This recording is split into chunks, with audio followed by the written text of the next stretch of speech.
নমস্কার বন্ধুরা, গ্রামের বাড়ির দ্বিতীয় ব্লগ নিয়ে চলে এসেছি। দুপুর পর্যন্ত যেহেতু গীতা পাঠের আয়োজন করেছিল, তারপর ছেলে মেয়েকে খাওয়াতে উপরে নিয়ে আসলাম। আজ যেহেতু সবই নিরামিষ, তাই ওদের নিরামিষই খাওয়াবো।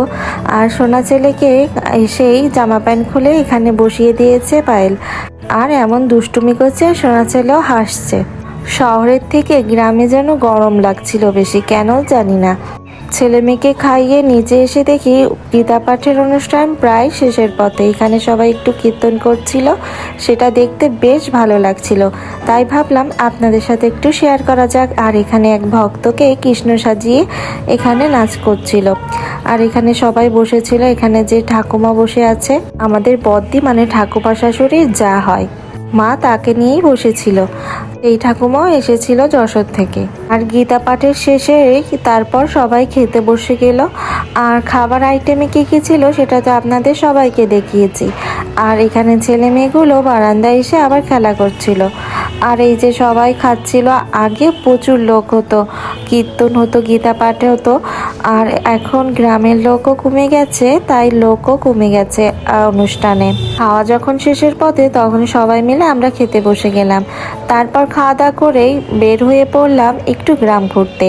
গ্রাম ঘুরতে কিন্তু বেশ ভালোই লাগে। আর যদি ভ্যানে বসে ঘুরি, সেটা যেন আরও বেশি ভালো লাগে। পরন্ত বিকালে এই যখন সূর্য ডুবি ডুবি করছে, তখনই যেন বেশি ভালো লাগছিল। আর গ্রামে যখন ভ্যানে করে ঘুরছিলাম, তখন হালকা একটা ঠান্ডা বাতাস ছাড়ছিল, বেশ দারুণ লাগছিল। আমরা তো বেশ এনজয় করি এই ভ্যানে ঘোরাটা। আর এই যে ধান খেতে এসে বেশ ভালো লাগছিল, ছবিগুলো খুব সুন্দর হচ্ছিল। আমি যেহেতু 3 পিস পরে বের হয়েছিলাম, তাই সুন্দর কোনো ছবি আমি তুলতে পারিনি। 3 পিস পরেছিলাম, যে শাড়িটা পরে গিয়েছিলাম সোনা ছেলে আমার পটি করে দিয়েছে শাড়িটা ভরেই, তাহলে তো চেঞ্জ করতেই হবে।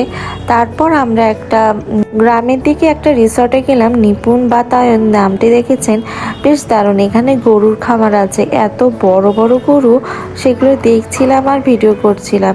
তারপর ওখান থেকে ঘুরে এসে তারপর আমরা বাজারের ভিতর চলে গেলাম একটু চপ খাওয়ার জন্য।